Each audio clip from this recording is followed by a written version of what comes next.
Ang face-to-face harapan ay pambansang dulugan ng mga may alitan. Hangad namin na bigyang solusyon ang mga di pagkakaunawaan para sa mas mapayapang komunidad.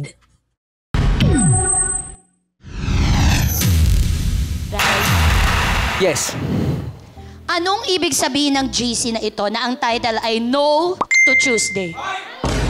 Dahil hindi ko matatanggap to. Hindi. Akala ko ba friends tayo? Akala ko ba madali yung sinasabi sa akin lahat ng reklamo mo, yung mga problema mo, tapos ganito gagawin mo sa akin? No! Hindi pwede. Kailangan di ka nagtatago sa akin. Hindi pwede yung ganito. Alam mo, palagi na lang. Palagi na lang. No! I deserve an explanation. A valid reason. A 5-page document explaining all of this. Explanation. A valid, yeah.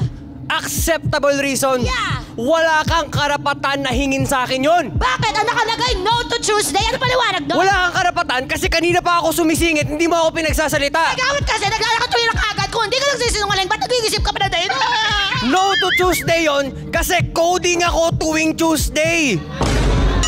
Walang pwedeng gumamit ng sasakyan ko tuwing Tuesday. Tsaka, GC nga kasi na mga kapatid ko yun. Eh di sorry.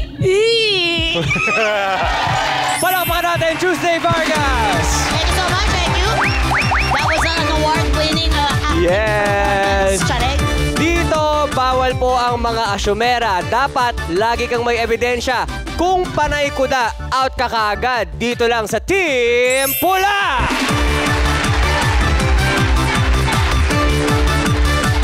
Huwag nang isikreto ang buong kwento kung gusto mong ikaw ang kampihan ng koponang ayaw sa sinungaling. Ito ang Team Puti! Palayain na natin ang katotohanan dito sa Face to Face Harapan!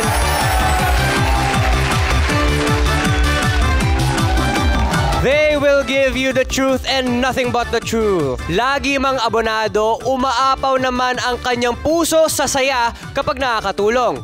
Eto na siya ang nag-iisang atin ng masa, Corina Sanchez Rojas!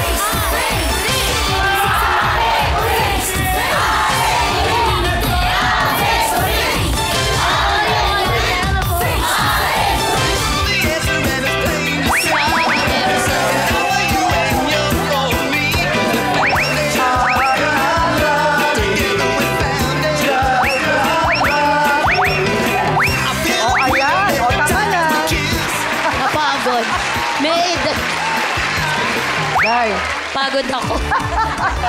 Konti lang yun, Ate Kuring, ha? Grabe ka, natalo ka ni Dr. Love. Daya kasi may upuan siya na may gulong. Lugi ako. O, diba? Tsaka, tama na yun, magbabayad na tayo. Pagka sumobra pa doon. Okay. Good morning, everybody. Ang feeling ko, ako'y isang guro. Okay. O, ito na ang ating problema. Problema na, ha?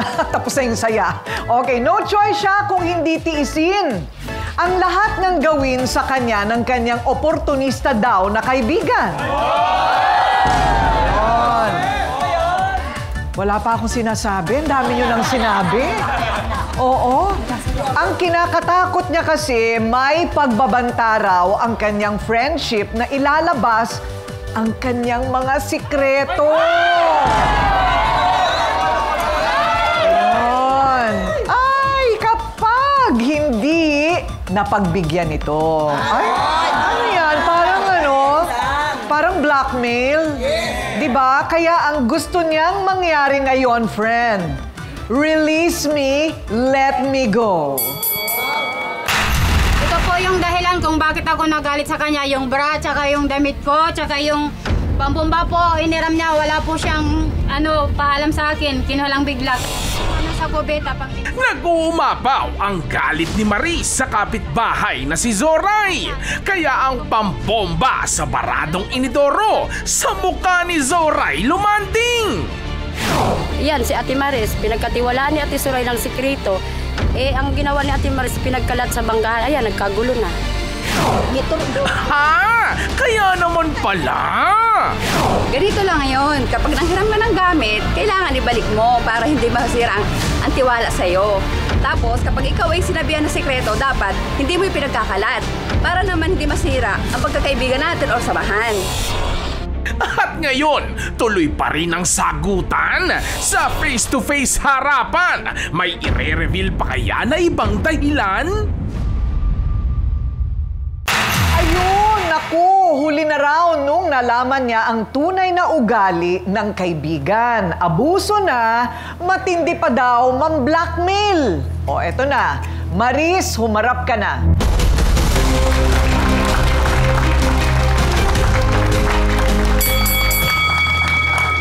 O, ano ba ang pinagkakagulumihanan mo? Para ka nalilito. Ang problema ko po, ang kapitbahay ko po na abusado pong kaibigan. Matagal mo ng Okay, matagal mo ng kaibigan. Opo, 2003 po kapitbahay na po kami. 2003, tagal na, mahigit 20 taon. Opo. Okay, tapos naging mabuti namang kaibigan. Nagbago po siya nung nagkano na po kami. Lumayo na po kasi ako nung nagdistansya na po ako kasi nalaman ko na po yung kaibigan ko na yan na sinisiraan niya po ako lahat sa tao tapos nangunguha po siya ng gamit, nanghihiram na wala pong paalam. Paano ka nakakasiguro na siya talaga ang kumukuha niyan? Kasi nakikita ko na lang po sa kanya. Alam ko naman po ang gamit ko po. Tanda ko po ang gamit niya po. Ay, may tawag dyan. Ano yung mga gusto niyang isiwalat na sikreto? Yung yung ng babae po na asawa, sinabi niya po na, sabi ko po na yung asawa niya po, lumuwas po galing probinsya dahil nagtakas po dun sa nabuntisan po. Yung asawa? Ayaw po niya panagutan. Teka muna, sandali lang. Yung asawa niya, gano'n. Opo. Pero, yung asawa mo rin. Opo, ganun din po yung sa asawa ko. Alam niya po niya, kininsentin na po, hindi niya sinabi sa akin na madalas po nandun sa may kakawayanan niya po nila, may kausap po. Na halos doon na lang po tumira sa kanila araw-araw pagkagaling ng trabaho, nandun. Sa Badulinggo, nandun po lahat ng oras po. May babae yung asawa mo. Mayroon po. Natuklasan ko na po nung mga ilang taon na po. 2015 po yung babae ng anak. Tapos po yung nalaman ko 2022 na po. O yan ang kanyang panig ni Maris. Ito naman, siya ang trending topic ngayon sa kanilang lugar. Salamat daw sa kaibigang walang tiwala sa kanya. Ayon, chismisan. Mga labasan ng sikreto ng mga asawang talipandas. So, galing ha, talipandas. Zoray, humarap ka na.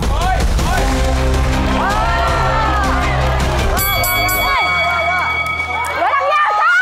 Kapal ang mukha mo! Nakikalimutan kita! Wala kang kwentang kaibigan! Ang tagal natin magkaibigan! Sinayang mo lang! Totoo ang pakikisama ko sa'yo dahil matanda ka sa akin, ako bata. Wala akong kaibigan doon, ikaw ang nauna.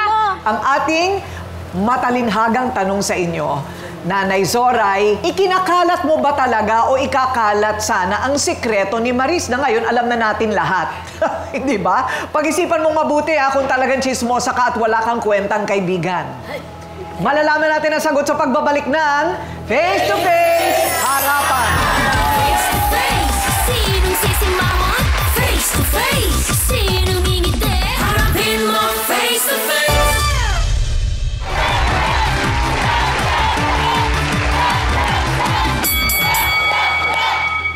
Okay, ang ating tanong dito sa magkaibigang nagkagalit, bakit hindi mo sinabi kaagad sa kanya na alam mo na meron siyang iba? Wala siyang malasakit, ma'am. Ano lang ma'am, para tablahan kami po ma'am. Tablahan. Wala siyang Kasi malasakit. pinagkalat na rin niya na Pinakalat ikaw din niya meron.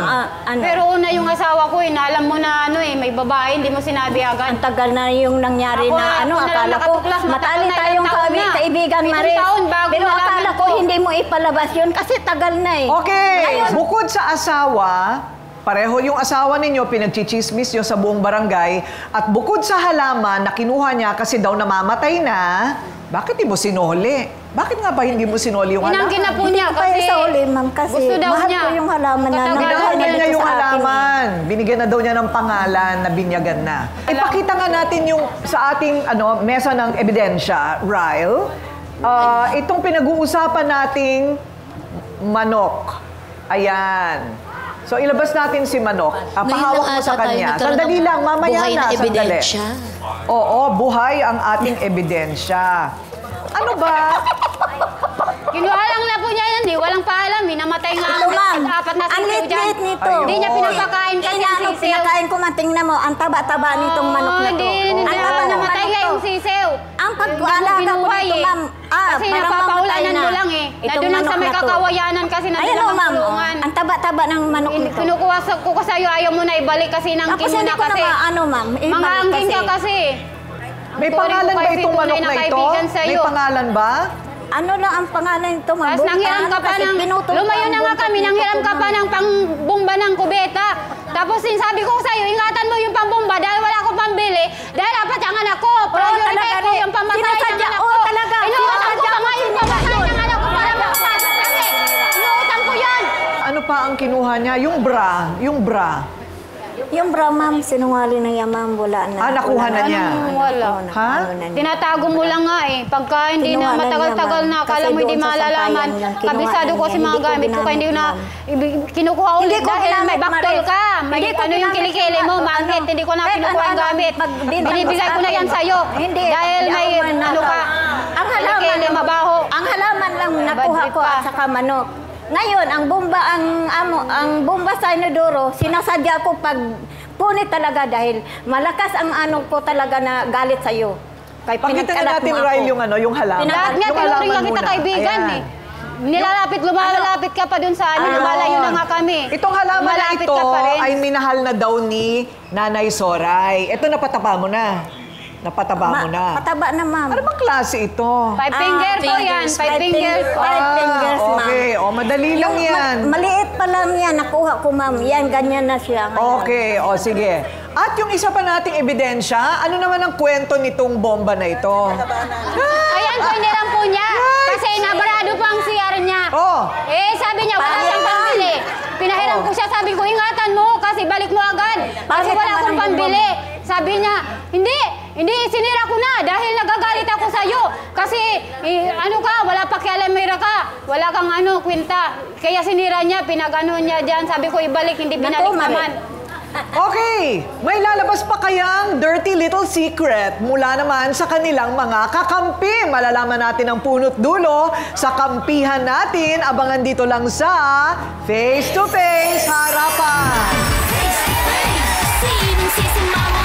Face to face, sinong ngingiti? Harapin mo face to face.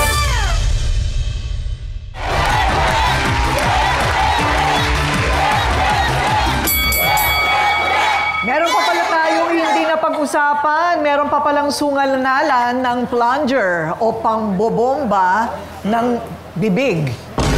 Sinong gumawa nun? Ginamit daw ito na armas. Ako po. Ginano mo sa mukha niya? Opo. Ay. Akin yan eh. Kinukuha ko sa'yo. Okay, sandali lang ha. Hilig manghiram. Pero saksakan naman daw ito ng damot. Itong si Nanay Soray ayon sa kakampi ni Maris. Rosalina, humarap ka na.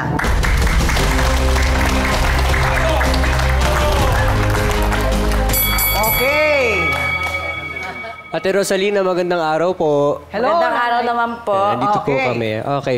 So, kayo po ba ay nakahiram na po kay Ate Maris? Bali, kapitbahay ko rin siya.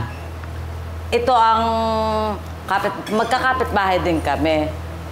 Ito, kung sa akin para sa akin, mapagbigay siyang tao. Mapagbigay talaga siya kahit sa pamilya, mga anak niya, pinagsisikapan niya makapag-aral, para lang masuportahan niya yung asawa niya. Kung si Ate Maris ay mapagbigay, ano naman ang masasabi mo kay Ate Soray? Ay, si Ate Suray po, hindi sa pag-ano, napakadamot po ng taong yan. Hindi ang damot. Ano po yung mga nais nyo sanang mahiram kay Ate Soray na hindi niya nabigay? Ate Suray kasi ang gusto niya, puro kabig lang. Puro kabig siya. Ayaw, hindi siya mapagbigay na tao. Ang gusto niya laging sa kanya lang na sa kanya. Kahit manghiram ka sa kanya, hindi ka halos pairamin. Pero pag ako naman, panay ang bigay sa kanya ng kung anong niya. Kasi ang pinakatrabaho ko nangangalakal ng mga bote. Tapos single mother. Ngayon, minsan nanghiram ako sa kanya ng sidecar. Para yung anak ko kasi walang magbabantay, sinama ko ngayon sa pangangalakal. hihiramin ko yung sidecar. Ang nangyari po, hindi siya nagpahiram. O sige, so madamot daw si Nanay Soray. O ito naman, kakampi ni Rosalina si Maris. Tama na ang pagmamalinis. Please, Maris. Maikling pakiusap ng kakampi naman ni Nanay Soray. Vic, humarap ka na.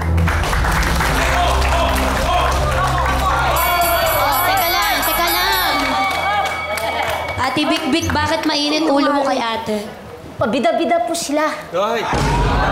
Bida-bida? Paano mo nasabing bida-bida? Masyado po silang chismosa. Kabaliktaran po yung mga sinasabi nila. Hindi po yun. Kaya po naging madamot sa inyo si Ate Soray kasi kayong gumawa ng rason para gawin niya sa inyo yan. Mahirang ka ng kay. Lagi sira. Ngayon sira na ano ang hanap buhay ko. Sinira mo ang dalawang gulong. Yung sidecar ko. Ano ang hanap buhay ko? Sinira yun. Teka muna, Ate Soray. Yung unang yun kaya nasira. Nagbibintangan mo lang siya. Papahiram ka? Nagpahiram ako Lalak na naman siya ulit. Naghiram ako sa'yo ng kailangan. Pero sinaulit ko. Kaya naging madamot sa Ate Soray dahil pinagkaisahan niyo siya eh. Ate Vic, sige, nasabi niya na yung rason. Wait na po. Pinupuntahan pa rin niya ako doon. May love ako sa'yo, baby ko ay tunay. Wait na, ate. Nahihirapan ako, ate ko rin. Good luck sa'yo. Ikaw naman. Ate Vic, okay. Parang matindi din yung galit mo kay Ate Maris. Ano bang rason? Bukod sa nagsasabi sila ng hindi totoo, nagchichismis, ano pa? Pinangalandakan niya po sa mga kapitbahay po namin na ako po daw isang pabayang ina. Lumuwas daw po ako. Lumuwas daw po ako galing ng probinsya para maghanap po ako ng asawa ng ibang lalaki. Kahit ano sabihin mo, wala ka pa rin karapatan. Nahusgahan ako dahil hindi mo naman punot-pulo. Kasi sinisiraan mo kasi din Teka lang, Ate Maris, Ate Vic. Wala ka sa lugar ko, sa posisyon ko. Hindi. Huwag mo Nakikita ko questionin naman ang pabaya ka talaga ng nanay nanay ko, eh. Ate Vic, wait lang Ate Maris. Ate Vic, ano pong naging epekto nito sa'yo nung pinagkakalat niya yan? Kasi po parang ang lumabas po sa kwento niya is parang pabaya po kong ina. Parang wala po naman akong talaga. kwenta. Nakisama ka nga ngayon sa ano mo ngayon kalibin eh. Nandun nga Anuman ang sasabihin mo, wala ka pa rin karapatang husgahan ako dahil hindi mo alam ang sitwasyon. Dahil totoo yung anak mo. Pero hindi ko tinalakuran ang obligasyon ko sa mga anak ko. Tatlo na kasama, riniwan mo. So, nakakasabay pa ba kayo sa ating mga matalinhagang pangyayari sa teleseryeng ito? Parang halo-halo chapsuy, ano? So, dedepensa na ang pula-puti sa mga sausawero at sausawera at ang, ewan ko lang, hihimayin pa ng ating trio tagapayo kung anong ipapayo nila sa inyo. Sa pagbabalik ng Face to Face Harapan. Face to face, sinong sisimama?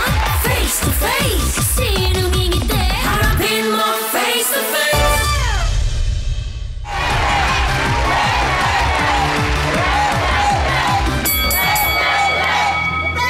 Tuesday! Paano mo, nagsasabi ka ng sikreto sa kaibigan, syempre. Piling-pili, bihira. Piling-pili. So nakaranas ka na ng ano, yung betrayal, yung talagang pinagkalat na yung sikreto mo. Lagi, Ate Kuring. Mapagtiwala po akong tao eh. Parang 3 years old lang po kasi talaga ako. Yung sama ng sama. Oo. Yung gano'n, mapagtiwala. So, pag pinagtiwalaan ka ng tao, minamahal ka ng taong yan. Lalo pa matindi yung sikreto. So pag sinira mo po yun, para mo na rin pinunit mo na yung puso nung tao. Kasi ganito yun, ate. Pero may pinagdadaanan. Ganon, masakit. Yung tama sa akin, Ate Kuring, sugat po At talaga. saka sira na yung pagkakaibigan nyo. Ang hirap ibalik. Mabalik man, hindi na po same. Oo, ikaw naman, Ryle, meron kang ganon? Ako, Ate Kuring, open book ako sa majority ng buhay ko. Pero yung mga sensitibong impormasyon, sa mga sobrang matalik lang na kaibigan kinikwento. Pero, kapag yung kaibigan na yun, hindi mo masyado ka-close, pero ang daming chinichismis sa'yo tungkol sa ibang mga tao, medyo warning yun na wag mo siya pagsabihan. Kasi kung iba na chichismis sa'yo, baka ikaw i-chismis ka rin sa iba. Ganon. Ang mahirap lang kung wala ka mapagsabihan. Kasi talagang human nature, kailangan mailabas mo, no? Yun ang mahirap eh. Kailangan talaga pinagkakatiwalaan. Lalo pa kung yung kapitbahay talagang, eto naman talaga mga salita, mga kapitbahay, sasabihin ko lahat ng sikreto mo, yeah. May trabaho ka na ba, Maris? Wala po. Pwede kang barker sa terminal ng jeep. De talaga nga. Live seller po. Papa ko extrain ka, ma'am, kasi hirap po talaga financial, ma'am. Tutulungan ka namin. Alam nyo, tama si Brad. Oh, yan ka na naman. Kasi ma'am po, totoo po talaga, ma'am. Ay, oo nga, bibigyan na nga kita ng trabaho, pero ayaw mo tumigil magsalita. O, ayan. Tulad na sinabi ni Dr. Love, masyado kayong maraming libreng oras. At kapag masyadong maraming libreng oras, pinaglalaroan ng demonyo ang ating isip. No? Kaya gumagawa tayo ng kung ano-anong kabulastugan. Okay, ano ang inyong depensa, Team Puti? Ayan, si nanay muna. Ang ganda ni Mami, I must say. Ay, wait lang. Talagang kumikit na si Mami. Huwag kang madugod, Mami. Hindi ka kasali doon. Hindi ba? Para sa akin naman, Ma'am Suray, ito si Ma'am Maris, maganda nga yan, magkakaibigan naman. Ang magkakaibigan talaga dapat yan nagtutulungan, nagkakaunawaan. Pero sa isang banda, kailangan, kahit magkaibigan kayo, bigyan nyo ng respeto ang bawat isa. Huwag kang mangunguha ng hindi sa'yo. Kahit pa maluwag siya, mabait siya, alam mo yon, pero hindi ka dapat mangailam kahit ano. At isa pa, kailangan, yung palaging galit-galit, walang mangyayari yan. Alam nyo ba, pag nagalit, papangit. Kailangan to. Ganun lang. Yes. Okay. Team, para sa akin naman, Ate Maris, huwag ka naman masyadong magalit sa kaibigan mo. Naging magkaibigan naman kayo, di ba? Yung tungkol sa manok, baka may iba naman siyang intensyon, napapabayaan mo yung manok, hindi mo napapakain, siya napapakain niya na maayos.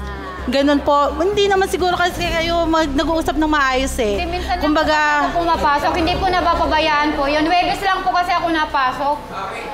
Kaya opo. Kaya po siguro siya concerned dun sa manok nyo na hindi naman niya napabayaan, di ba po? Okay. Buhay naman. Napalaki niya si Manong. Okay. Attorney Lorna, parang alam ko na sasabihin mo, theft, slander. Ano palagay mo? Pareho. Nakikita ko ang daming... Pero, alam mo, ang sa akin, ang mas mabigat, yung mga asawa ninyo. Pinag-aawayan nyo yung manok, pinag-aawayan nyo yung panlinis ng toilet, pinag-aawayan mo yung halaman. Ang mabigat dyan, yung mga asawa nyo, may kasamang iba. Siguro, hindi ba may mistress na may inanakan, tapos mistress and all that. But hindi na lang yun ang pansinin ninyo. Kesa mag-away kayo tungkol sa ninakaw yung plant mo. Yung ninakaw na asawa, wala kang reklamo. Hindi ba? Okay lang yun. Sige, nakawin niyo yung asawa ko. Huwag niyo nakawin yung manok ko. Pwede ba yun? So, ang ibig kong sabihin, dapat sa buhay natin, may prioridad tayo. Alagaan nyo ang mga asawa ninyo. Kundi, tatlo yan. Bullying, oral defamation, slander, at saka theft. Sabi nga ni Ate Corinne, an idle mind is a devil's workshop. Kanya nyo nagagawa yan. Wala na kayong iniisip na tama. Kayo-kayo na lang nag-aaway. Dr. Love, totoo ba ang chismis na walang sikretong hindi nabubunyag? Lahat po ng sikreto nabubunyag yan. Miski paanong tago ang gawin mo. Short and sweet lang ito mga nanay. Aayon ako kay attorney na naka-focus kayo sa ibang ibang bagay na hindi mahalaga. No? Doon kayo nakafocus sa halaman, sa mga manok na bibigyan ng pangalan. Yung asawa niyo ang pinakamahalaga at ang inyong relasyon. Kapag ang asawa niyo nagsimula ng maghanap ng iba, may problema. Alam niyo, hindi lang sa amin nangyayari. Hindi lang kami ang problema ng mga lalaki. Minsan, tanggapin natin, may problema rin sa asawa. Pag masyadong madada, pag masyadong irresponsable, dumating na yung asawa na hindi man lang maikanaw ng kape at inuuna yung pag-aalaga ng manok. You know, ang priority ay nawawala. No? Dapat pagtuunan nyo ng pansin yung asawa ninyo para mailigtas nyo ang inyong pamilya sa pagkawasak. No? Yun lang ang aking ibabahagi sa inyo. Kaysa doon sa iba, mas mahalaga ang pamilya. Pagtuunan nyo ng pansin. Okay, thank you, Dr. Love. Doc Camille, niloko at sinaktan, pero priority pa rin nilang itago ang kalokohan ng kanilang mga asawa. Paano mo ipapaliwanag yun na, di ba parang parang distraction sa tunay na problema nila sa buhay? Na yung manok, yung, anong tawag doon? Pambomba. Halaman. Pero ang totoong problema nila ay mga asawa nila. Okay, una-una tawag dito yung it is a kind of defense mechanism nila. Yung tinatawag na displacement. Dahil kasi ang ginagawa nila, imbis na bigyan ng pagkakataon na yung tungkol sa asawa nila ang magiging ipapakita, it's more of yung mga bagay-bagay katulad ng halaman, ng manok. Pero tatandaan po natin, kasi ano bang iniisip nyo dito? Masisira ba ang reputasyon nyo? Di ba ang nasisira dito? Yung reputasyon ng mga asawa nyo dahil sila yung nagkaroon ng mga kabit. So, dapat maintindihan natin na pagdating sa ganitong pagkakataon, ito yung dapat nyong ayusin, lalo pat mga kasal kayo. Dahil kasi siguro, kung bibigyan nyo ng tamang tsansa, yung inyong, sabihin na natin, pagsasama, iisipin nyo, kaya ba kayo magsasama ulit dahil kasi lang sa mga bata or dahil gusto nyo pa rin maiayos ang inyong pamilya? Kasi at may pagmamahal pa sa isa't isa. Kasi kung wala na hong pagmamahalan, ang hirap para sabihin nyo na ganun pa rin at na magsasama kayo ng walang pagmamahal, walang respeto, at hindi na rin kayo nagtitiwala sa isa't isa. So, tignan nyo maigi kung ano po ba talaga ang gusto nyong maiayos dito. Ayan, ako, nagkakalabasan na ng mabahong sikreto. Pero malilinis pa kaya ito gamit ng kapatawaran at pagdidiretso ng ating mga landas. Tutok lang sa pagbabalik ng Face to Face Harapan. Face to face, sinong ngingiti, harapin mo face to face.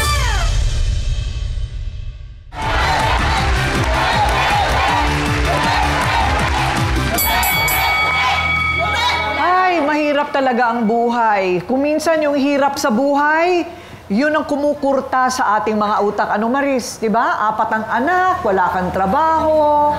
So, ganun din sa inyo, Nanay Soray. Tapos yung mga asawa ninyo, meron pang mga ibang mga pamilya. Talaga nakakakurta ng utak, ano? Pero, marami ba tayong natutunan ngayon?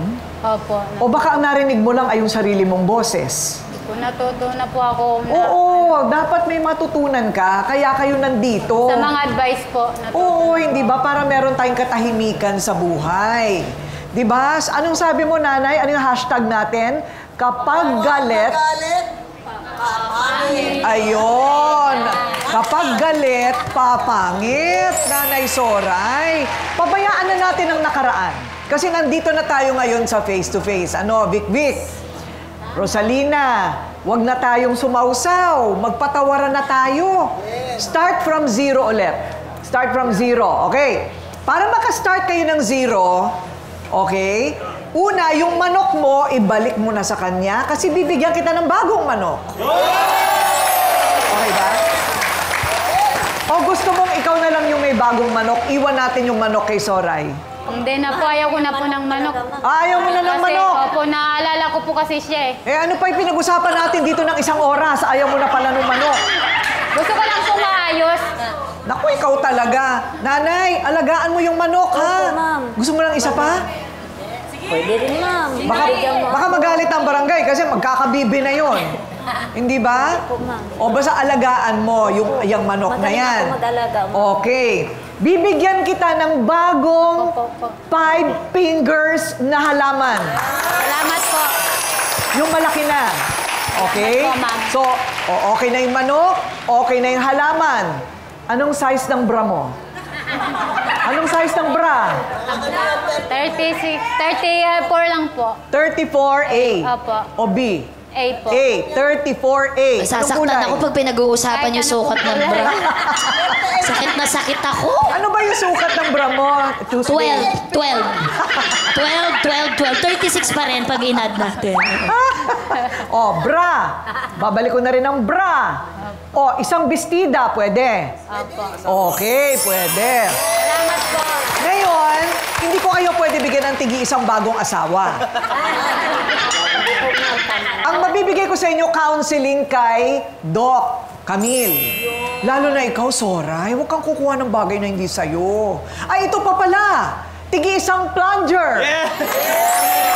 Oh, tigi-isang bomba. Okay ba? Hindi ba? At, syempre, ipapakilala ka namin sa barangay captain mo para mabigyan ka ng trabaho. Salamat po, ma'am. Ikaw ba may trabaho? Ikaw meron? Sa ano po, nagtitinda po ako sa bahay. Okay, very good. Ikaw may trabaho? Namumulot po ng Namumulot battle. Namumulot po ng namumulot. Okay. O, pwede rin namang mailapit ka namin sa barangay para may extra ka na pagkakakitaan. Rosalina, hindi ba? Nanay Soray, tama na yung galit, ha? Tama na yung pagkakalat ng chismis. Pwede kayong makasuhan sa pagkakalat ng chismis. Pag binaranggay kayo, hindi pa rin kayo nagkasundo, korte ang kasunod. Okay? So, tama na, bati na tayo. Patunayan nyo sa amin nga na bati na kayo.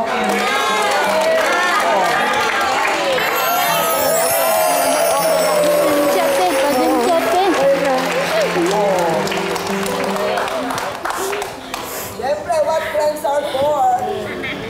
Ayan, nag-iiyakan na sila. Naku, ewan ko ba? Kasi, Naawa naman po ako sa kanya, ma'am, dahil matanda po siya sa akin. Tsaka wala po talaga ako dito kamag-anak na sa Tacloban po. Tinuring ko po siyang tunay na kaibigan, kapatid po. Guys, kaso lang po, sinabuso yung pagkabait ko po. Kaya tiwala ko nga sa'yo eh. oh, ayan. Oh, eto na. Tama na, nagkapatawaran na kayo. Back to zero, di ba? Sabi natin, back to zero. Okay? Ay, natapos din. Parang sumakit yung tenga ko doon. Okay. Ewan ko ba kung bakit sa magkakapit-bahay parati nagkakaaway-away. Parang pilit nating pinababago at inaayos ang pagkatao ng kapitbahay natin o kaibigan. Paano naman ang sarili natin?